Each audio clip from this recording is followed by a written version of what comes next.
네, 하나님 말씀 봅니다. 하나님 말씀 요한계시록 20장 11절에서 15절까지 보겠습니다. 요한계시록 20장 11절에서 15절까지 같이 읽겠습니다. 또 내가 크고 흰 보좌와 그 위에 앉으신 이를 보니 땅과 하늘이 그 앞에서 피하여 간 데 없더라.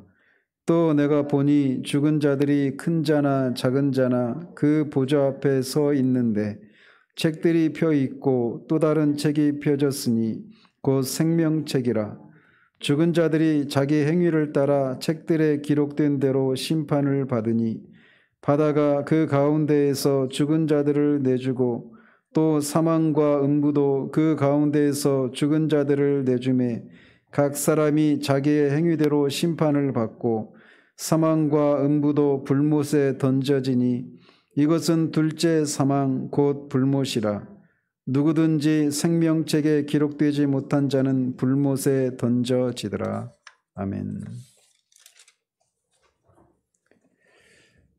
네, 우리는 지금까지 이 주님의 재림 때 있을 17장부터 주님의 재림 때 있을 음녀 바벨론의 심판, 그리고 바다에서 올라온 짐승, 땅에서 올라온 짐승, 적그리스도와 거짓 선지자죠. 그리고 이 마지막으로 용의 심판에 대해서까지 살펴보았습니다.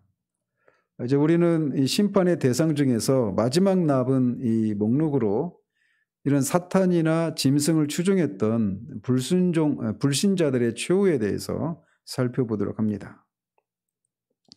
이 요한계시록에서 우리가 계속 봐왔던 대로 요한은 새로운 환상을 소개하기에 앞서 또 내가 보니라고 하는 이 요한계시록의 이 관용적인 표현을 통해서 이 바로 앞에 국가 마곡 전쟁, 즉 다른 말로는 아마겟돈 전쟁이죠. 이 전쟁의 결과 사탄이 불못에 던져지는 환상에 이어서 이제 새로운 환상을 소개합니다. 그가 본 것은 크고 흰 보좌와 그 위에 앉으신 이를 보니 땅과 하늘이 그 앞에서 피하여 간 데 없더라 라고 말합니다.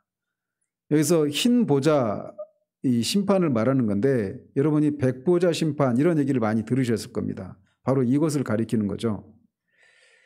자, 먼저 이 보좌에 앉으신 분이 누구인가를 먼저 보실 필요가 있는데 여기서 우리가 읽은 이 본문에서 이 보좌에 앉으신 분은 뭘 하기 위해서 보좌에 앉아 있습니까? 심판을 행하기 위해서 앉아 계시죠. 근데 이제 이 심판을 행하시는 분이 이 백보자 심판이 최후 심판이란 말이에요. 근데 이 심판을 행하시는 분이 성부 하나님이냐 아니면 예수 그리스도이시냐라고 하는 이런 두 가지 논쟁이 있습니다.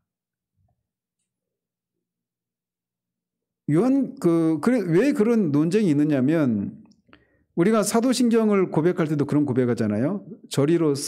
저리로서는 프람 데오입니다. 거기로부터 이런 말이에요. 거기로부터 산자와 죽은 자를 심판하기 위해서 오신다. 이렇게 말씀하고 있단 말이에요. 자, 그런데 그뿐만 아니라 우리 사도신경의 그런 고백뿐만 아니라 실제로 우리 주님도 요한복음 5장 22절에 이렇게 말씀하셨어요.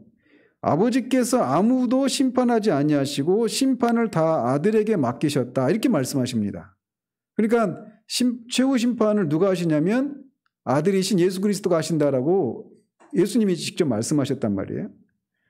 그리고 사도 바울도 고린도 후서 5장 10절에서 이렇게 말을 합니다. 이는 우리가 다 반드시 그리스도의 심판대 앞에 나타나게 되어 각각 선악간에 그 몸으로 행한 것을 따라 받으려 함이라. 이렇게 말을 하고 있어요. 그러니까 그리스도의 심판대 앞에 서게 된다. 이렇게 말하고 있어서 심판을 행하시는 분이 예수 그리스도이심을 말해주고 있단 말이죠. 또 디모데 후서 4장 1절도 이렇게 말을 합니다. 하나님 앞과 살아있는 자와 죽은 자를 심판하실 그리스도 예수 앞에서 이렇게 말을 하고 있어요. 이 이외에도 여러 구절들이 있는데 거기에서도 예수님이 심판을 행하신다 이렇게 말씀하고 있단 말이죠.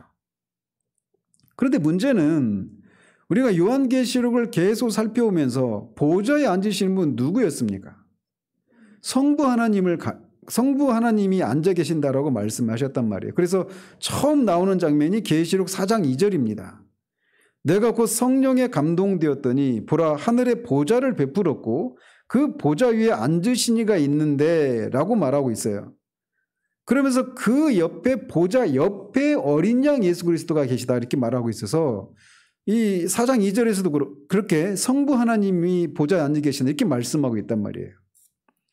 또 5장 1절, 7절, 13절도 보면 이렇게 되어 있어요. 1절을 먼저 보면 내가 보매 보좌에 앉으신 이의 오른손에 두루마리가 있으니 안팎으로 썼고 7인으로 봉하였더라. 근데 그 보좌에 앉으신 분이 여기서는 이것만 보면 성부 하나님인지 예수 그리스도인지 분명하지 않죠. 근데 7절에 보면 그 어린 양이 나와서 보좌에 앉으신 이의 오른손에서 두루마리를 취하시니라 이렇게 말하고 있어서 보좌에 앉아서 두루마리를 가지고 계신 분이 성부 하나님이심을 말해주고 있어요. 또 13절에도 내가 또 들으니 하늘 위에와 땅 위에와 땅 아래와 바다 위에와 또 그 가운데 모든 피조물이 이르되 보좌에 앉으신 이와 어린 양에게 찬송과 존귀와 영광과 권능을 세세토록 돌릴지어다 이렇게 말하고 있어서 보좌에 앉으신 분은 성부 하나님 이렇게 말해주고 있단 말이죠.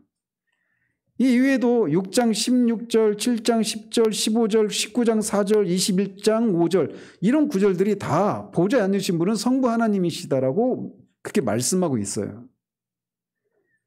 따라서 여기서 최후의 심판을 행하시는 분이 성부 하나님, 계시록의 문맥에서 보면 성부 하나님인데 다른 구절들 속에서 보면 하나님이 직접 심판하지 않고 아들이신 예수 그리스도께서 심판하신다 이렇게 말하고 있단 말이에요.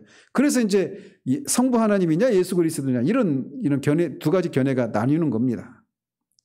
그런데 신약 성경에서 예수 그리스도의 심판과 하나님의 심판을 구별하는 것은 의미가 없습니다. 왜냐? 예수 그리스도 하나님은 본질상 하나이시기 때문에 그래요.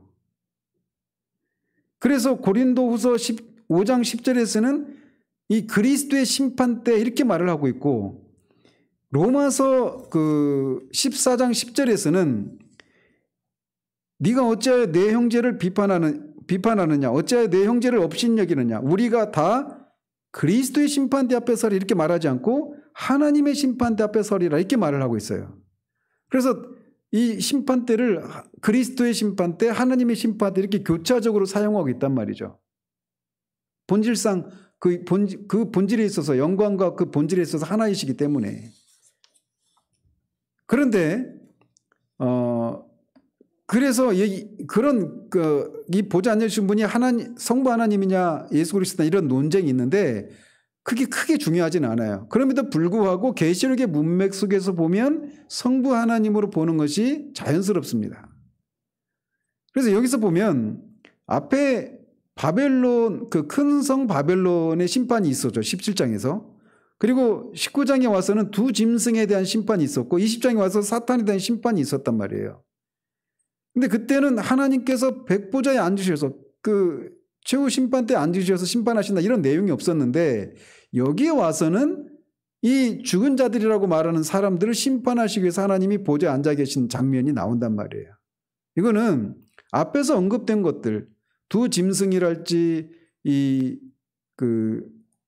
용이랄지 큰 성 바벨론 이런 존재와 여기서 심판을 받는 존재들은 이 사람들은 이제 보겠지만 불신자들을 가리킵니다.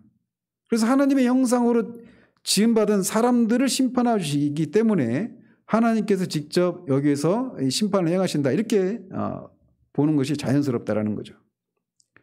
자, 그러면서 이 보좌의 특징을 뭐라고 말을 하고 있느냐면 크고 희다 이렇게 말을 하고 있습니다.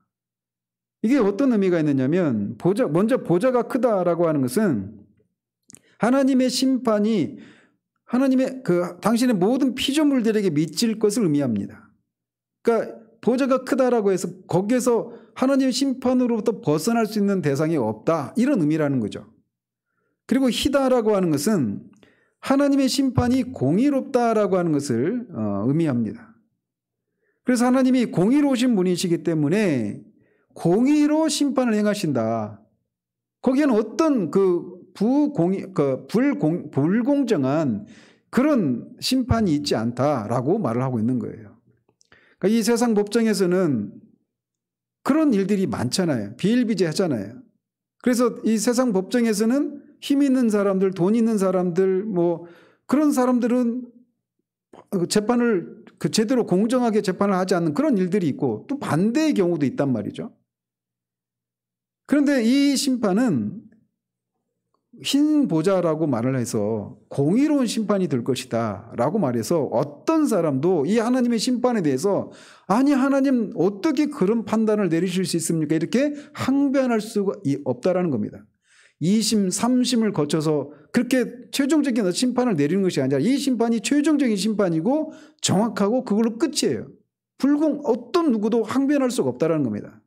그래서 이 심판을 따라 뒤에 나오는 것처럼 영원한 형벌을 받게 되는데 그 영원한 형벌을 받게 될 사람 중에 아무도 그 하나님의 심판이 부당하다라고 항변할 수 있는 그런 게 없다라는 것입니다. 한편 이 보좌가 흰 보좌이기 때문에 이 흰백자 서서 백보자 심판 이렇게 그동안 알려졌던 거죠.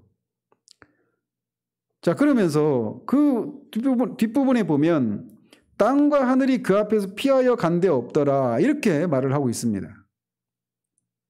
이것을 보면 이 뒤에 이제 21장 1절에서 8절까지 보면 그러니까 그리스도께서 재림하시면 옛 세상과 옛 창조 질서가 폐하여지고 새 하늘과 새 땅이 펼쳐지게 될 것을 말해주고 있습니다. 뒤에 이제 우리가 다음 주에 살펴볼. 그래서 이것에 대해서도 사도 베드로도 베드로후서 3장 10절에서 이렇게 말을 하죠. 그러나 주의 날이 도둑같이 오리니 그 날에는 하늘이 큰 소리로 떠나가고 물질이 뜨거운 불에 풀어지고 땅과 그 중에 있는 모든 일이 드러나리로다. 그래서 여기서 말하는 땅과 하늘이 그 앞에서 피하여 간 데 없다. 이 얘기는 이 새하늘과 새 땅이 펼쳐지기 전에 지금 우리가 보고 있는 이 하늘과 땅 이게 사라지게 된다라는 것입니다. 그러니까 이 베드로 사도에 의하면 이 불에 의해서 그 체질이 녹고 완전히 옛세계 옛 창조 질서가 다 파괴되고 사라지게 된다라고 하는 것을 말해주고 있는 거예요. 따라서 주의 재림으로 말미암아서 악의 세력이 최종적으로 패망할 때 이 세상은 악의 패망과 함께 이 세상의 형적조차 다 사라지고 만다라고 하는 것을 이렇게 말해주고 있는 겁니다. 그러면서 동시에 그 시점과 동시에 최후의 심판이 집행되고 최후의 심판이 집행된 후에는 이제 새 하늘과 새 땅이 열리게 되는 거예요. 자, 그렇다면 이 보좌에 앉으신 분이 하나님이시라면 누가 심판을 받습니까? 심판의 대상이 누구입니까? 자, 여기서 보면 죽은 자들이 큰 자나 작은 자나 그 보좌 앞에 서 있는데 이렇게 말을 하고 있어요. 그러니까 먼저 이렇게 큰 자나 작은 자라고 하는 것은 일종의 은유적인 표현이죠. 뭐 실제 키가 크고 작고 이런 문제가 아니겠죠. 그래서 이 세상에서 권세와 부귀와 영화를 누리는 사람이거나 그런 것을 누리지 못하는 사람이거나 사회적인 지위 고하를 막론하고 모든 사람을 가리킬 때 큰 자나 작은 자 이렇게 말을 해요. 근데 요한계시록에서 보면 이 큰 자나 작은 자가 꼭 불신자들 중에 큰 자나 작은 자 이렇게 말하지 않고 그러니까 모든 불신자들 이렇게만 말하지도 않고 또 반대로 모든 신자들 이런 의미로 큰 자나 작은 자 이렇게 말하고 있지 않다라는 거예요. 그래서 양쪽의 부류의 사람들을 다 큰 자와 작은 자 이렇게 명명을 하고 있단 말이죠. 그래서 이것만 보면 아직은 이 사람들이 신자인지 불신자인지 명확하지가 않아요. 자, 그래서 이제 죽은 자들이 누구인가를 살펴야 되는데 여기에 대해서 크게 두 가지 견해가 있습니다. 방금 전에 권사님 말씀하실 때 믿는 자나 믿지 않는 자 이 모두를 가리킨다 이렇게 말씀하시잖아요. 그렇게 말하는 견해가 있어요. 그리고 또 하나는 불신자들만을 가리킨다라고 하는 이런 견해가 있습니다. 먼저 신자와 불신자 모두를 가리킨다라고 하는 견해의 근거는 이렇습니다. 사도 바울은 사도행전 24장 15절에서 신자와 불신자의 부활에 대해서 말을 합니다. 그러니까 신자만 부활하는 것이 아니라 불신자도 부활한다라고 말을 하고 있어요. 거기서 보면 그들이 기다리는 바 하나님께 향한 소망을 나도 가졌으니 의인과 악인의 부활이 있으리라 함이니이다 라고 말해서 의인과 악인으로 말한 신자와 불신자의 부활이 있을 것임을 말해주고 있습니다. 또 우리 주님도 요한복음 5장 28절 29절에서 이렇게 말씀하셔요. 이를 놀랍게 여기지 말라. 무덤 속에 있는 자가 다 그의 음성을 들을 때가 오나니 선한 일을 행한 자는 생명의 부활로 악한 일을 행한 자는 심판의 부활로 나오리라. 그래서 이런 구절들 이외에도 다른 구절들 속에도 똑같이 말하고 있는 것처럼 신자와 불신자가 모두 부활을 해서 심판을 받는다라고 말하고 있단 말이에요. 그리고 마태복음 25장에도 여러 가지 비유가 나오는데 그 중에 한 비유가 뭐냐면 양과 염소의 무리를 이제 분리하는 심판하는 그 비유가 나옵니다. 거기서도 주님이 마지막 때 양과 염소를 심판하신다라고 말씀하고 있어서 이 최후의 심판 때 서는 사람들은 불신자만이 아니라 신자들도 선다라고 하는 것을 말해주고 있습니다. 그래서 여기에 있는 죽은 자들은 부활한 신자와 불신자 모두를 가리킨다라고 하는 견해가 있어요. 자, 이것은 맞는 말이죠. 이 틀린 말이 아닙니다. 신자도 분명히 최후의 심판대 앞에 서게 될 것입니다. 그러나 불신자가 심판대 앞에 서는 이유와 목적과 달라요. 신자들이 심판대 앞에 서는 그 목적이. 그러니까 불신자들은 말 그대로 그 심판이라고 하면 말 그대로 퍼니시먼트, 형벌을 받기 위해서 그 심판대 앞에 서는 거라면 신자들은 상급을 위한 심판을 받습니다. 그런 면에서 서는 목적이 달라요. 어쨌든 성경 곳곳에서 이 최후의 심판 때 신자와 불신자가 서게 된다라고 말하고 있기 때문에 여기서 말하는 죽은 자들은 그 신자와 불신자 모두를 가리킨다 이렇게 주장을 한 견해가 있어요. 그러면 여기서 말하는 이 죽은 자들을 이 문맥 속에서 한번 보자라는 겁니다. 이 요한계시록의 문맥 속에서. 이 요한계시록의 문맥 속에서 보자면 여기서 죽은 자들은 불신자들을 가리킨다 이런 견해가 있다라는 거예요. 왜 그렇게 주장하느냐면 이 20장 11절에서 오늘 본문인 20장 11절에서 15절은 앞에 이 종말론적인 주님의 재림을 앞두고 종말론적인 심판이 있을 것을 계속 말씀하시면서 여기까지 온 거잖아요. 그래서 17장부터 16장에서 이제 그 큰 성 바벨론, 음녀 바벨론의 그 심판에 대해서 먼저 언급하고 17장부터는 좀 상세하게 풀어서 설명했잖아요. 그래서 본격적으로는 17장부터 큰 성 바벨론에 대한 심판에 대해서 이미 얘기했어요. 그리고 이 사건들은 순차적으로 일어나는 사건이라고 했습니까? 아니죠. 시간 순서대로 일어나는 사건이 아니라 동시다발적으로 일어나는 사건이다라고 말씀을 드렸어요. 주님이 재림하셨을 때 일어난 일이란 말이에요. 근데 그렇게 큰 성 바벨론이 심판을 받고 이제 두 짐승이 심판을 받고 그 다음에 사탄이 심판을 받았어요.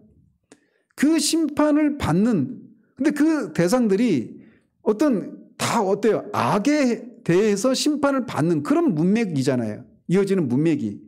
그 문맥의 그 자연스러움을 생각할 때 여기서 말하는 심판은 15절에 있는 것처럼 성도들에게 어떤 상급을 준다라고 한 이런 내용이 없고 이 사람들이 심판을 받아서 불못에 던져진다라고 한 이런 내용이 있잖아요. 그래서 이 문맥을 볼 때는 이 죽은 자들이 불신자들을 가리킨다라고 봐야 한다라는 겁니다. 물론 최후 심판 때에서 신자와 불신자가 다 심판 앞에 서요. 그건 맞습니다. 그런데 이 문맥 속에서는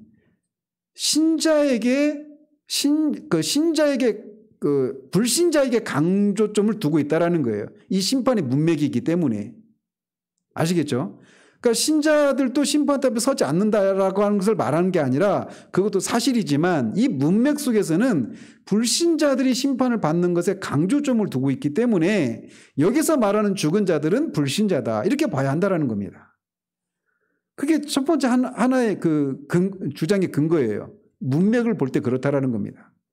그리고 또 하나 여기서 죽은 자들을 불신자로 봐야 한다라고 말하는 그 근거가 뭐냐면 이 죽은 자들을 내어놓는 것이 무엇인지를 볼 때도 그렇습니다. 자, 13절을 보면 이 죽은 자들을 누가 내어준다라고 말을 하고 있습니까? 바다가 그 가운데서 죽은 자들을 내주고 또 사망과 음부도 그 가운데서 죽은 자들을 내어줬다라는 거예요. 죽은 자들을 내준 그 실체가 바다, 사망과 음부 이렇게 되어 있단 말이죠. 자, 그렇다면 여기서 말하는 바다, 사망, 음부는 뭘 말하는가 라고 하는 거죠. 먼저 여기서 말하는 바다는 우리가 어제도 제가 갔다 오면서 서해대교 지나가면서 그 바다를 보긴 했어요. 차가 낮아서 많이 보지는 못했지만 그런 문자적인 바다를 가리킬까요? 왜 아니죠? 그렇죠. 앞에 이미 11절에서 옛 하늘과 땅이 간 데가 없다 이렇게 말을 했잖아요. 그러니까 바다는 없어요. 문자적인 의미의 바다는 없는 겁니다.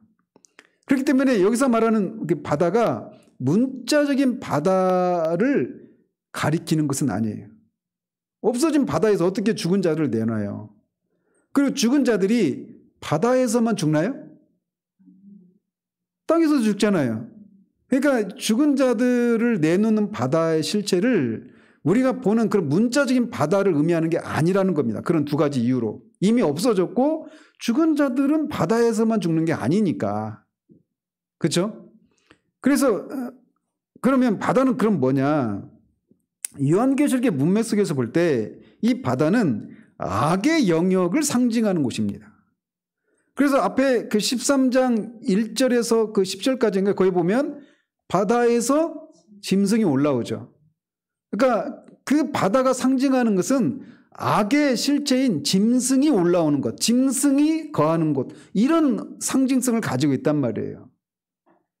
그래서 21장 1절에 보면 새 하늘과 새 땅을 보니 처음 하늘과 처음 땅이 없어졌고 바다도 다시 있지 아니하다 이렇게 말하고 있어요. 여기서 꼭 새 하늘과 새 땅 말하는데 바다도 다시 없다 이렇게 말하는 이유가 뭘까요? 그 문자적인 바다를 의미하는 게 아닌 거예요. 산도 없더라 이렇게 말할 수도 있잖아요. 근데 왜 바다가 없다 이렇게 말을 하느냐? 이 바다가 문자적인 바다가 아니라 악의 영역을 상징하는 것이기 때문에 그렇다라는 겁니다. 그러니까 이 바다가 죽은 자들을 내어놓는다는 얘기니까 죽은 자들이 있는 그곳에서 이 죽은 자들을 내어놓는다 이런 말이라는 거죠. 자, 근데 아직도 이 죽은 자들이 이것만 가지고는 불신자인지 아니지 아직 분명하지 않아요. 근데 일단은 바다가 그런 의미가 있다라는 겁니다. 그러니까 악의 영역인 거예요. 그러면 이미 나왔죠. 그죠? 그러니까 신자들이 있을 곳은 아니잖아요. 그죠? 그리고 또 하나, 이 사망, 우리말 성경에 보면 13절이 바다가 죽은 자들을 내어주고 사망과 음부도 죽은 자들을 내어준다. 이렇게 말하고 있어서 내어준다고 하는 동사가 2번 사용되어 있잖아요. 근데 원어에 보면 내어준다라고 하는 동사가 한 번만 사용됩니다. 그래서 바다, 그리고 사망, 그리고 음부가 죽은 자들을 내어준다. 이렇게 되어 있어요. 원문을 보면. 즉 뭐냐? 이 앞에 있는 이 바다, 사망, 음부 이게 죽은 자들을 내어주는 주체들이란 말이에요. 근데 이거는 어떤 인격화, 의인화해서 이렇게 말을 한 것이죠. 이거 내어준다. 사람이 아니잖아, 이게.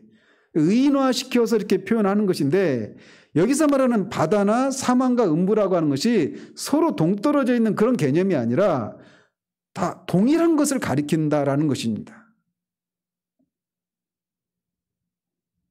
그래서 바다가 악의 영역을 상징하고 있는 것처럼 사망과 음부도 동일한 의미로 사용되고 있다. 이렇게 볼 수 있다는 거예요. 그래서 죽은 자들이 머무르고 있는 악의 영역들, 이런 거를 바다, 사망, 음부 이렇게 표현하고 있다는 것이죠. 그래서 이런 거를 이제 일종의 환유법이라고 해요. 환유법. 환유법이 뭐냐면 왕을 상징할 때, 그 왕을 상징할 때 여러분이 가장 먼저 뭘 떠올립니까? 왕. 그렇죠. 왕관. 그렇죠. 그러니까 하나의 어떤 실체를 설명하기 위해서, 왕이라고 하는 실체를 설명하기 위해서 왕관 하면 왕이 다 떠오르잖아요. 그런 것처럼 바다, 사망, 음부 이런 표현들은 환유법이라는 거죠. 환유법을 통해서 악의 영역들을 가리킨다. 이렇게 말한단 말이에요. 자, 그런데 죽은 자들이 그렇게 이 환유법에 의해서 바다, 사망, 음부라고 하는 이 악의 영역에 머물러 있다는 거를 전제하고 있는 거잖아요. 죽은 자들이. 그곳에 있었으니까 그것들이 그 죽은 자들을 내어주는 거잖아요. 그죠? 그렇다면 그 죽은 자들은 바다, 사망, 음부에 의해서 환유적으로 표현된 죽은 자들이 가는 곳에서 심판의 때를 기다리고 있다라고 하는 것을 우리가 알 수 있겠죠. 그렇게 있는데 이제 이 최후의 심판 때 이들을 이제 그 죽은 자들이 가 있는, 심판을 받기 위해서 죽은 자들이 대기하고 있는 그곳에서 내어줬다라는 겁니다. 따라서 여기서 다시 한번 죽은 자들은 신자들이라기보다는 불신자들을 가리킨다라고 보는 것이 자연스럽다라는 겁니다. 이 문맥 속에서.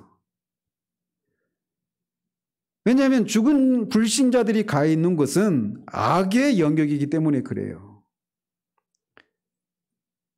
자, 이제 그렇게 죽은 자들이 최후의 심판을 받기 위해서 거기서 내어줌을 받는 것인데, 이것은 앞에 주님이 그 요한복음 5장 29절에서 말씀하신 것처럼 심판의 부활을 하는 거죠. 이게 생명의 부활과 심판의 부활. 다시 말씀드립니다. 신자들도 생명의 부활을 하고 불신자들은 심판의 부활을 해요. 신자들이 부활이 먼저 있고 불신자들이 부활이 나중에 있는 게 아니에요. 이건 동시에 일어나는 일이에요. 그리고 최후 심판이라고 하는 것도 불신자와 신자가 동시에 그 심판대 앞에 서는 겁니다. 신자들을 위한 심판대가 따로 있고 불신자들을 위한 심판대가 따로 있는 게 아니에요. 하나의 심판대만 있고 동시에 일어나는 일인데, 이 요한계시록의 문맥은 앞에서도 말씀드린 것처럼 그렇게 큰 성 바벨론, 두 짐승, 용 이런 악의 실체들에 대한 심판의 연속성상에서 그 심판을 얘기하고 있기 때문에 이 대상들은 불신자들에게 강조점이 있다, 이렇게 보는 것이 맞다라는 거죠. 따라서 자, 그리고 또 하나 이 죽은 자들이 불신자들이라고 볼 수 있는 게 또 하나 근거가 있다라면, 이 앞에서 믿는 자들의 죽음의 상태를 묘사할 때 뭐라고 표현합니까? 믿는 사람들의 이 죽음의 상태를 묘사할 때 영혼이라고 하는 표현을 씁니다. 영혼. 그래서 6장 9절이나 20장 4절, 20장 4절에도 그런 게 있잖아요. 예수를 증언함과 하나님의 말씀 때문에 목배임을 당한 자들의 영혼들, 이렇게 말을 하고 있어요. 이 사람들은 살아있다라고 말을 하죠. 살아서 주와 함께 얼마 동안? 1000년 동안 왕 같은 제사장이 돼서 왕노릇한다, 이렇게 말씀하고 있잖아요, 앞에서. 그래서 그 살아있는 자와 대비되는 죽은 자들이다라는 것입니다. 그러니까 따라서 이 백보자 앞에서 심판을 받는 죽은 자들은 신자들이 아니라 불신자들을 가리킨다라고 봐야 한다라는 거예요. 근데 거듭 말씀드리지만 신자와 불신자가 똑같이 최후의 심판대 앞에 서 있어요. 서 있기는 한단 말이에요. 그래서 우리가 알고 있는 것처럼 신자들은 상급을 받기 위한 심판을 하는 겁니다. 그러니까 일종의 선언이죠. 그 사람들의 행위에 따른, 신자들의 행위에 따른 그 심판, 상급이 이제 뭐냐에 대해서는 성경이 명시적으로 말하지 않고 있지만 말이죠. 근데 어쨌든 문맥을 보면, 그리고 앞에 말씀드린 여러 가지 이유들로 인해서 여기서 죽은 자들은 불신자들을 가리킨다, 이렇게 봐야 합니다. 그리고 또 이렇게 봐야 되는 이유가 뭐냐면 주님이 심판을 하실 때 재림하셔서 심판을 하시는 거잖아요. 근데 주님이 재림하실 때 죽지 않은 사람들, 죽지 않은 불신자들도 있을 거 아니에요. 그럼 거기서 그 사람 여기서는 제외되고 있는 거잖아요. 그죠? 그럼 그렇게 되면 이 죽은 자들은 살아있는 자들만 죽은 자들만 심판을 받게 되는 거니까 그것을 생각할 때도 이 죽은 자들이 그 앞에서 말하는 그 산자들, 그러니까 믿고 죽어서 낙원에서 주님과 살아서 왕노릇하고 있는 그 신자들과 대비되는 그런 존재들이다. 이렇게 보는 것이 그 자연스럽다라는 것입니다. 따라서 이 사람들은 어떤 사람들이냐? 앞에서 용어를 가지고 말씀을 드리자면 5절에 보면 20장 5절에서 말하고 있는 그 나머지 죽은 자들을 가리키는 겁니다. 그러니까 그 앞에 4절에서는 살아있는 자들이 있었죠. 그 사람들은 믿는 신자들이잖아요. 믿어서 죽었는데 영혼에 있는 상태로 있는 사람들을 살아있는 자들 이렇게 말하잖아요. 그리고 그들은 어디에 있어요? 하늘에 있잖아요. 하늘. 거기가 어디예요? 누가복음 23장 43절 말씀을 가지고 보면 낙원이죠. 네가 오늘 나와 함께 낙원에 있으리라 이렇게 말하잖아요. 그러니까 낙원에서 주님과 함께 영혼의 상태로 있으면서 왕노릇하고 있는 신자들을 살아있는 자들 이렇게 말한다면 여기서 말하는 죽은 자들은 그들과 다른 5절에서 언급되고 있는 그 나머지 죽은 자들 이런 자들이라는 것이죠. 그 사람들은 불신자들인 거죠. 그리고 19장 21절에서 말탄 자의 입으로 나오는 검에 죽은 자들. 그러니까 19장에서는 짐승에 대한 심판만 말하고 있잖아요. 근데 여기서 말탄 자 입으로 나오는 검에 죽은 자들, 그리고 20장 9절에 하늘에서 불이 내려와 소멸된 자들, 이런 사람들이 죽은 자들이라는 것입니다. 그러니까 불신자들이에요. 그들의 공통점이 뭐냐? 그들은 짐승의 표를 받고 우상에게 경배하던 자들이고 사단에게 미혹당해서 곡과 마곡, 즉 땅의 미혹된 땅의 사방 백성들로 봐야 한다라는 것입니다. 따라서 여기서 제시하고 있는 백보자 심판의 대상은 살아있는 자들, 즉 그 4절에 있는 것처럼 예수의 증거와 하나님의 말씀을 인하여 목숨까지 아끼지 않고 헌신했다가 하늘, 즉 낙원에서 주님과 왕노릇하고 있는 하나님의 백성을 제외한 모든 사람들, 그 불신자들을 가리키는 거다. 이렇게 봐야 한다라는 것입니다. 어때요? 그게 자연스럽지 않습니까? 문맥에서. 거듭 또 말씀드립니다. 신자들도 이 심판대 앞에 서요. 제가 그것까지 부정하는 건 아닙니다. 근데 강조점이 거기에 있다는 겁니다. 문맥의 이 흐름상. 자, 그리고 그들이 심판을 받는 기준은 또 무엇입니까? 어딜 보면 돼요? 12절에 보면 그 보좌 앞에 서 있는데 책들이 펴 있고 또 다른 책이 펴졌으니 곧 생명책이라. 죽은 자들이 자기 행위를 따라 책들에 기록된 대로 심판을 받으니 이렇게 되어 있습니다. 자, 그래서 12절에 따르면 심판의 판결 기준은 두 종류의 책이라고 말을 합니다. 첫 번째 책은 소위 책들로 언급된 행위책이에요. 행위가 기록된 책이에요. 그리고 둘째는 다른 책이라고 언급된 생명책입니다.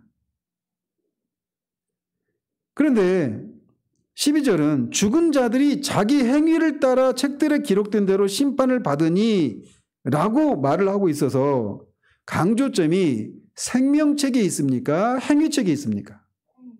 행위책에 가 있죠. 그죠? 물론 이 말은 자, 어떤 사람이 이 최후 심판에서 그 심판을 받는 것은 왜 그 근본적인 원인이 뭡니까? 이유가 뭡니까? 왜 그들이 심판을 받죠? 그렇죠. 예수 그리스도를 믿느냐 믿지 않느냐에 의해서 심판을 받거나 복을 받는단 말이에요. 영복을. 근데 여기서 보면 그들의 행위에 따라 심판을 받는다 이렇게 말을 하고 있어서 예수 그리스도를 믿음으로 구원에 이르지 않는 것처럼 말을 하고 있죠. 여기 이것만 잘라내서 보면. 그렇지만 여기 이 문맥에서도 이것도 봐야 되는 거예요. 문맥에서. 이 문맥에서는 예수 그리스도를 믿음으로 구원을 받느냐 행위로 구원을 받느냐 이 문제를 다루고 있는 문맥이 아니에요. 그러니까 심판을 받는 것이 거기에 강조점이 있는 그런 문맥이라는 것입니다. 그래서 멸망받는 자들의 멸망의 근거가 바로 자신들의 죄악된 행위에 있다라고 하는 것을 보여주기 위해서 이런 표현이 등장하고 있는 것이다. 이렇게 이해를 해야 되는 것이죠. 자, 그래서 이 그들의 행위가 기록된 책들에 의해서, 물론 여기서 말하는 이 생명책, 행위가 기록된 책들, 이거를 문자적으로 책으로 보시면 안 됩니다. 여러분 다 그렇게 지금 생각하고 있죠. 지금까지 그 책에다가 실제 그런 책을 문자적인 의미의 그런 책으로 보시면 안 됩니다. 이 심판대 앞에 서게 되는 사람들은 예수님이 오셨을 때 이 죽어있는 그 예수님이 오기 전에 죽었던 사람이든지 또는 살아있는 그 당시에 살아있는 사람이든지를 막론하고 신자와 불신자 모두가 그 안에 서 있는 겁니다. 그 숫자가 얼마나 될까요? 지금 현재 이 유엔에서 얼마 전에 이 지구의 그 인구가 80억이 넘었다고 발표했잖아요. 살아있는 사람만. 죽어있는 사람, 죽은 사람은 얼마나 될까요? 지구가 창조된 이후로. 그 책을 어떻게 다 문자적으로 쓰겠어요? 그 사람들의, 여러분 우리 한 사람의 행적만 우리는 다 잊어먹었지만 주님은 다 아시거든요. 그거를 다 기록해 놓으셨다는 거죠. 그러니까 문자적인 그런 책으로 보시면 안 됩니다. 상징적인 그런 의미로 봐야 돼요. 여기 이건 역시. 어쨌든 그러면 그렇게 행위가 기록된 책에 따른 심판의 결과는 무엇입니까? 자, 여기서도 보면 앞에서도 말씀드렸죠. 이 심판에 따른 결과가 분명히 신자도 그 앞에 서 있고 불신자도 서 있는데 신자가 그 심판의 결과 받는 상급에 대한 내용이 없잖아요. 그러면 이 심판대가 아닌 다른 심판대에서 심판을 받고 상급을 주는 게 아니란 말이에요. 이 심판대 앞에서 신자도 심판을 받아요. 그리고 상급을 주신단 말이에요. 그런데도 이 문맥이 심판의 강조점을 두고 있기 때문에 그 얘기를 하고 있는 거예요. 그래서 불신자들의 심판의 결과만 언급하고 있는 겁니다. 아시겠죠? 그래서 그 심판의 결과가 먼저는 14절에 보면 사망과 음부도 불못에 던져지니 이것은 둘째 사망 곧 불못이라 이렇게 말을 합니다. 그래서 이 사망과 음부가 불못에 던져진다고 하는데 사망과 음부는 여기서도 이제 의인화시켜서 이렇게 표현하고 있는 거잖아요. 근데 여기서 불못은 앞에 이미 언급된 것처럼 두 짐승과 거짓 선지자가 용이 던져져 있는 그 지옥을 가리키는 거죠. 불못을 가리키는 겁니다. 그런데 이 사망과 음부도 그렇게 그 사탄이 들어가서 영원한 형벌을 받게 되는 지옥에 이렇게 던져진다 이렇게 말을 하고 있어요.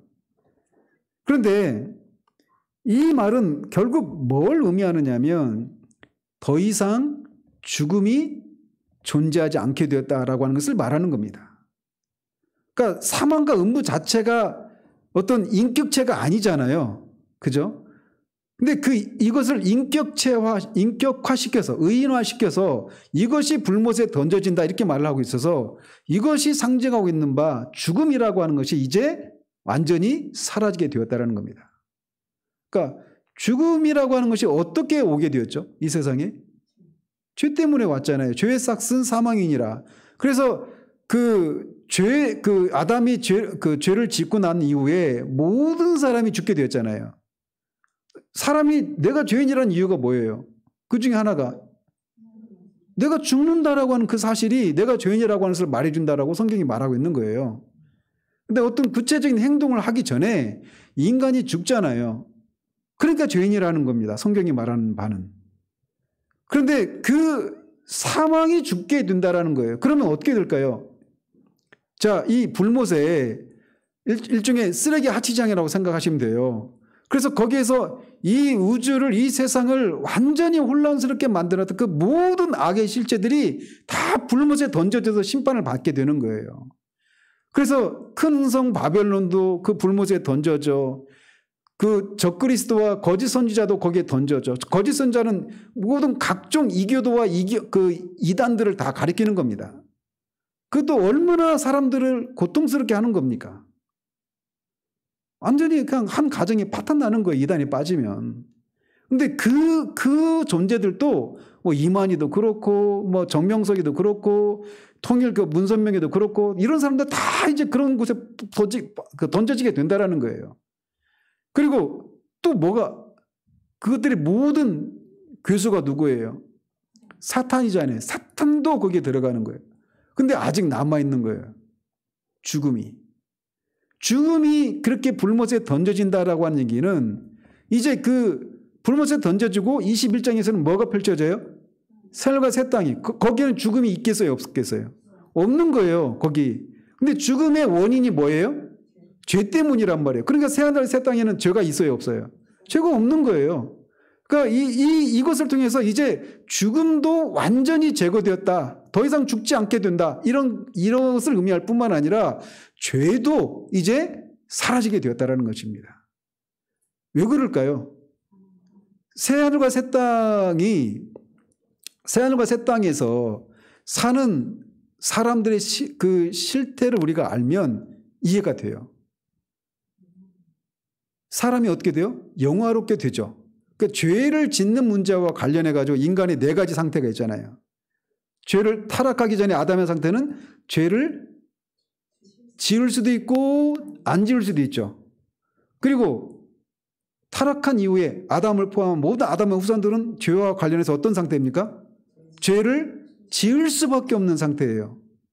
그리고 그 중에 얼마를 하나님이 구원하시죠. 구원받은 신자들은 어떤 상태입니까? 죄와 관련해서. 죄를 지을 수도 있고 짓지 않을 수도 있어요. 그러면 죄를 지을 수도 있고 짓지 않을 수 있다라고 하는 측면에서는 타락하기 전에 아담과 같은 것처럼 보이죠. 근데 같아요? 아니라고 그랬죠. 왜 그래요? 아담은 죄를 짓게 되면 하나님과의 관계, 그 지위를 잃어버려요. 그러나 거듭난 신자들은 죄를 지어도 안전합니다. 로마서에서 말하고 있는 게 그거예요. 막 지금도 벅찬데. 그렇다고 해서 여러분 제가 죄를 지어도 된다라고 말하고 있는 게 아니에요. 신자의 지위가 그렇게 안전하다라는 거예요. 타락하기 전에 아담의 상태보다 더 안전합니다. 어쨌든 죄를 짓는 문제와 관련해서 이 세 가지 상태가 있어요. 그러면 마지막으로 인간이 영화롭게 되었을 때 상태는 죄와 관련해서 어떤 상태예요? 죄를 지을 수가 없는 거예요. 그러니까 이대로 용어를 외우십시오. 죄를 지을 수도 있고 짓지 않을 수도 있고. 이게 이제 그 라틴어로 있거든요. 지금 제가 기억은 안 나는데 라틴어로 이 네 가지 상태를 가깝게 표현을 해요. 그 용어가 다 다릅니다. 그래서 죄를 지을 수도 있고 짓지 않을 수도 있고, 죄를 지을 수밖에 없고, 죄를 짓지 않을 수도 있고 지을 수도 있지만 아담보다 더 나은 상태, 그리고 죄를 지을 수 없는 상태예요. 자, 그러면 죄와 관련하면 죄는 항상 뭐와 관련되어 있어요? 죄와 사망, 죽음, 이게 관련되어 있잖아요. 그러면 죄와 관련해서 네 가지 상태가 있다면 죽음과 관련해서 네 가지 상태가 있겠죠. 그럼 타락하기 전에 아담의 상태는 어떤 상태입니까? 죽을 수도 있고 죽지 않을 수도 있는 거예요. 그죠? 그러니까 죄를 지으면 죽는 거고 죄를 안 지으면 안 죽는 거예요. 그러니까 죄를 지을 수도 있고 죽지 않을 수도 있으니까 죽을 수도 있고 죽지 않을 수도 있고 이런 상태인 거죠. 그 다음에 두 번째 타락한 인간의 상태는 죽을 수밖에 없는 겁니다. 그죠? 죄를 지을 수밖에 없는 것처럼 죽을 수밖에 없는 거예요. 세 번째는 신자들은 죽음은 죽지만 안 죽습니다. 이게 신자들의 상태예요. 죽는데 안 죽어요. 이게 신자들의 상태입니다. 그러니까 아담하고 완전히 구분이 되죠. 그리고 맨 마지막에 영화롭게 된 상태는 죽음과 관련해서 죽을 수 없어요. 죄를 지을 수 없기 때문에 죽을 수가 없습니다. 그게 그 상태예요. 그러니까 새하늘과 새 땅이 펼쳐지기 전에 이 죄, 그 죄로 말미암은 죽음, 그것을 조장하게 했던 사탄, 짐승, 거짓 선지자, 큰 성 바벨론, 이것들이 다 심판을 받는 겁니다. 어디로? 어디에서? 불못에서. 근데 이제 한 사람이 남았죠. 한 존재가. 누구예요? 이들을 따르는 추종했던 자들. 악을 조장했던, 죄를 짓도록 그렇게 미혹했던 그들을 따라갔던, 미혹되었던 자들, 믿지 않는 자들, 불신자들, 이들이 이제 심판을 받게 되는 거예요.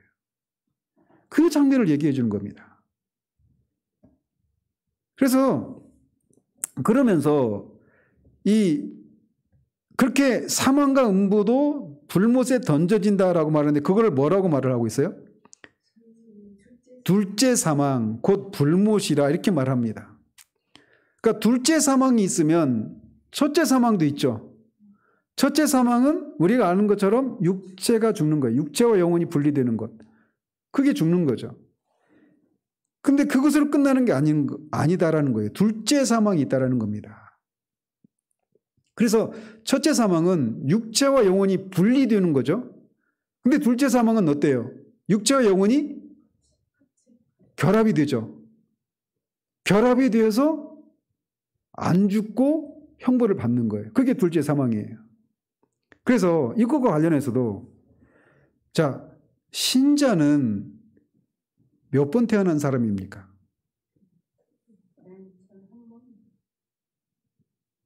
신자는 2번 태어난 사람이죠. 그죠? 육체적인 출생, 영적인 출생. 영적인 출생이 뭐예요? 거듭남. 앞에서 용어를 가지고 말하면 첫째 부활. 아시겠죠? 그러니까 신자들은 2번 태어난 사람이에요. 2번 태어난 사람은 몇 번 죽습니까? 1번 죽습니다. 그러나 1번 태어난 사람은 몇 번 죽어요? 2번 죽어요. 이 개념을 이거를 도식화시켜서 여러분의 머릿속에 잘 넣어놓으시기 바라요. 자, 그러면서 이어서 생명책에 기록되지 못한 자들도 불못에 던져진다라고 말하고 있는 겁니다. 그러니까 이 생명책에 기록되지 못한 자들, 이 사람들이 불신자들이고 이들이 앞에서 12절에서 뭐라고 말한 거예요? 죽은 자들 이렇게 말하고 있는 거예요. 그러니까 이 문맥 속에서 죽은 자들은 불신자들이다. 불못에 들어가게 심판을 받게 되는 그 사람들을 강조하고 그 사람들을 가리킨다. 거기에 강조점이 있기 때문에 그들만에 대해서만 언급하고 있다라는 거예요. 다시 덧붙입니다. 신자들이 최후 심판을 안 받는다는 얘기가 아니에요. 그리고 심판의 목적도 달라요. 그 자리에서 똑같은 심판대 앞에서 심판을 받지만 거기에 강조점이 있지 않고 불신자들의 강조점이 있기 때문에 이렇게 말한다는 겁니다. 그래야 이 존재들이 다 제거되어야 새하늘과 새 땅이 열렸을 때 거기에는 어떤 불의한 것도 악도 죄도 죽음도 사망도 없는, 그래서 슬픔도 괴로움도 근심 걱정이 없는 그런 완전한 세상이 열리게 되는 거예요. 마지막으로 이제 이 최종적으로 불못에 들어갈 존재가 이렇게 생명책에 기록되지 못한 자들이라는 것입니다. 따라서 한 사람이 여기서 이제 그렇게 해서 이제 끝나게 되는데, 우리가 이것을 통해서 뭘 볼 수 있느냐면, 우리가 구원을 받았다라고 하는 것이 어디로부터 구원을 받았느냐라는 것을 생각해 보자라는 겁니다. 이 불신자들이 불못에서 받는 형벌은 어떤 특징이 있습니까? 우리 주일학교 친구들 이번 주 목요일에 했죠. 영원하신 하나님에 대해서 말하면서 하나님이 영원하시기 때문에 하나님을 대적하는 원수들이 받을 형벌도 영원한 특징을 가지고 있다, 이런 얘기를 했잖아요. 영원한 형벌이에요. 중단이 없습니다. 잠시 동안 엄청난 고통을 받다가 잠시 쉬었다가 또다시 이어지는 이런 종류의 것이 아니라 밤낮 세세토록 받는 고통이라는 거예요. 그리고 그 고통에는, 그 형벌에는 섞인 것이 없어요. 다시 말하면 하나님의 공의의 심판을 받는데 거기에 하나님의 자비나 긍휼이나 이런 것들이 섞이지 않고 완전히 100% 하나님의 공의의 심판만이 행해진다라는 것입니다. 거기로부터 우리가 건진받은 거예요. 무엇으로? 하나님의 은혜로. 우리가 구원받은 것이 하나님의 은혜로 그렇게 구원을 받은 거예요. 그래서 데이비드 브레너드의 그 일기책에 보면 어떤 이 무신경한 독일 사람이 이제 데이비드 브레너드가 인디언들한테 이렇게 복음을 전하잖아요. 그래서 그 복음을 듣고 회심한 인디언들이 막 생겨났단 말이에요. 근데 이제 거기가 미국이니까 데이비드 브레너드라고 하는 그 청년이 있거든요. 근데 거기 미국인데 거기 이제 그 막 이민자들이 많이 왔을 거 아니에요. 유럽에서. 근데 그 중에 하나 독일 사람이 명색은 이제 기독교인이에요. 그 사람도. 그런데 이 야만인인 그 유럽인들의 눈에 볼 때 인디언들은 야만인이잖아요. 옷도 안 입고 그냥 그러고 다니니까 야만인이죠. 그들의 눈에 볼 때 그 야만인이 복음을 듣고 막 그렇게 그 복음의 영광에 사로잡혀서 주님을 위한 열심에 사로잡혀서 살고 있는 거예요. 그 독일 사람이 보고 도대체 당신한테 무슨 일이 일어났길래 그렇게 하나님을 위해서 열심을 내느냐 이렇게 물어요. 그러니까 그 인디언이 아무 말 않고 주변에 있는 낙엽을 줍는 겁니다. 낙엽을 줍고 둥그렇게 놓아요. 낙엽을. 그리고는 벌레를 그 중간에다 놓는 거예요. 잡아서. 그리고 나구에다 불을 붙이는 겁니다. 그 낙엽이 막 불이 붙어가니까 얼마나 열기가 뜨겁겠어요, 이 벌레가. 그러니까 막 몸을 이제 막 난리를 치는 겁니다. 그러니 그 인디언이 그럴 때쯤 그거를 건져내서 살려주는 거예요. 제가 이런 은혜를 입었습니다. 그러니 내가 어떻게 주님을 위해서 내 모든 것을 드리지 않을 수 있겠느냐고. 우리가 여기에서 구원받은 사람들이에요. 그거는 영원입니다. 영원한 형벌이에요.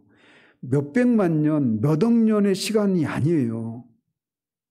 시간에 있어서 무한한 그런 세상입니다.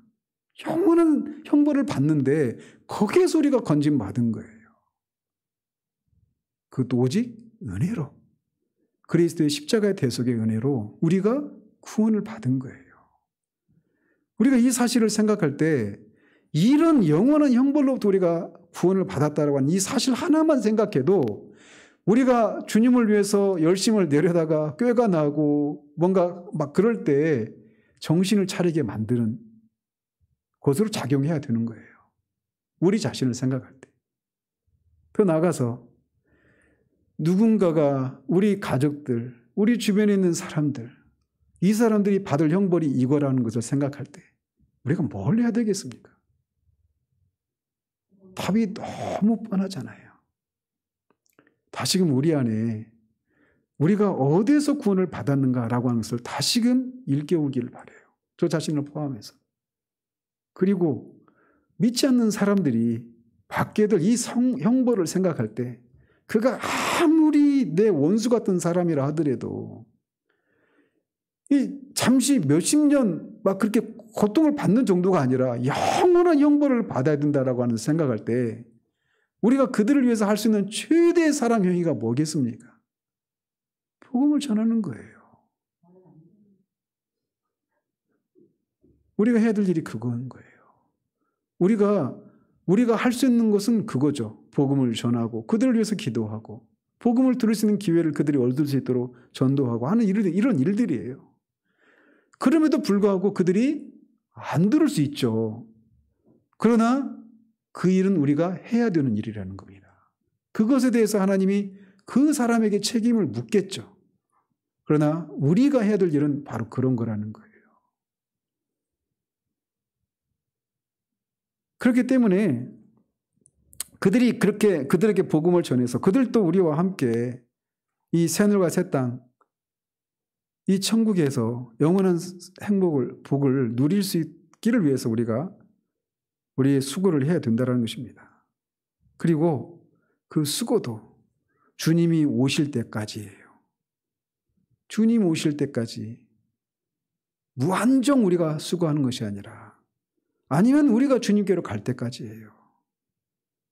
그러므로 우리가 이 모습을 보면서 그냥 이 불신자들의 최후에 대해서 그냥 차가운, 그냥 객관적인 그런 냉정한 그런 시선으로 불신자들은 다 저게 형벌을 받는데 이렇게 끝나서는 안 되는 거예요. 우리 자신을 돌아보고 우리 이웃을 돌아보아서 우리도 그들과 별반 다르지 않은데 주님의 은혜로 구원받았음을 우리가 기억하고 그 말씀드린 그 인디언처럼 정말 우리가 우리의 모든 것을 주님께 드리는 그런 열심이 다시금 우리를 움직여 갈 수 있기를 바랍니다. 기도하겠습니다. 하나님 아버지, 마침내 이 땅에 아담이 타락을 한 이후로 인류 역사 내내 존재했던 그 모든 악의 실체들, 사탄, 적그리스도, 거짓 선지자, 큰성 바벨론, 그리고 그들의 미혹을 받아 하나님을 대적하며 하나님의 교회를 대적했던 불신자들까지 그렇게 영원한 형벌을 받게 되고 그 결과 이 땅에 더 이상 악이 존재하지 않는, 죄가 거하지 않고 죽음도 없는, 그리고 그들이 함께 살았던 이 땅도 더러워졌기에 그것도 불로 다 심판을 받아서 새하늘과 새 땅이 열리기 전에 그것들 또한 다 그렇게 정화되게 되는 그런 것을 우리가 살펴보았습니다. 우리가 이 땅을 살아가면서 정말 얼마나 많은 곳곳에서 불의와 악이 판을 치고 악인이 형통하는 모습을 보고 악인들이 형벌을 받기는커녕 그렇게 떵떵거리며 힘없는 자들을 오히려 멸시하고 괴롭히고 특히나 하나님을 믿는 자들을, 교회를 조롱하고 하나님을 대적하는 모습들을 보면서 우리가 얼마나 많은 눈물을, 또 그런 불의를 보면서 그런 화를 삭힐 수 없는 분노와 그런 사로잡히는 그런 경우들이 얼마나 많은지요. 그러나 마침내 주님이 오시면 그 모든 불의한 것들을 다 심판하시고 죄가 없고 사망도 없고 불의도 없고 악도 없는, 거짓도 없는, 문란함도 없는 완전한 의와 거룩이 거하는 완전한 순전함만 거하는 완전한 영광으로 가득한 그 새하늘과 새 땅이 열리게 될 것임을, 그 열리기 전에 그 준비하는 과정들을 우리가 살폈습니다. 하나님, 우리가 이 말씀 앞에 우리가 어디에서 구원을 받았는지 다시금 되돌아볼 수 있도록 도우셔서 우리 안에 잦아든 구원의 감격을 다시금 회복시켜 주시옵시고, 우리가 어디에서 구원을 받았는지 아는 자들이라면 마땅히 주님을 위해서 그렇게 인디언처럼 그런 헌신을 해야 됨이 마땅함을 우리가 다시금 기억하고 게으른 우리들을 쳐서 복종시켜 다시금 주님을 위해서 주님 우리에게 요구하시는 것들에 충성을 다하는 우리들 될 수 있도록 도우시옵소서. 무엇보다도 그렇게 주님을 믿지 않는 것 때문에 영원한 형벌을 받게 될 우리 가족들, 이웃들을 생각하며 그들 위해서 복음을 전할 기회를 얻어 복음을 전하고 그들 위해서 기도하는 그런 일에 우리를 내어드리는 우리 모두 될 수 있도록 도와주시옵소서. 이런 영원한 형벌로부터 구원하신 하나님의 은혜에 감사를 드리옵고 우리 주 예수 그리스도 이름으로 기도합니다. 아멘.